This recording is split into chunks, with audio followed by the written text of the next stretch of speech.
Have you heard of or seen the popular baked oatmeal trend that has gone viral on TikTok or other social media platforms recently? Well, I'm going to be making a version for you that incorporates my own chia seed jam that also went viral on TikTok. You can grab the recipe on my Instagram, my TikTok, or my website. Look how delicious this looks. It looks like a dessert, but it's actually a breakfast item.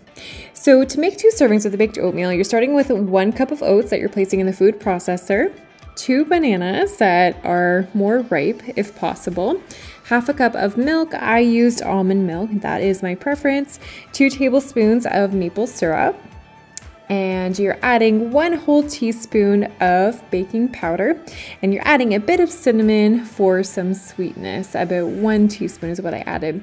So then you're just going to puree that in a food processor or blender.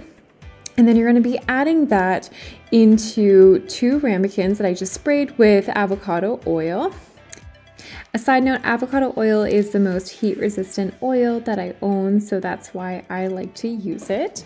And then you're going to be topping those with chia seed jam. I'm not a pastry chef, as you can tell, but I did my best to add a little swirl into the top. And then you're going to be putting these 2 ramekins into the oven at 350 for 20 to 25 minutes, and enjoy.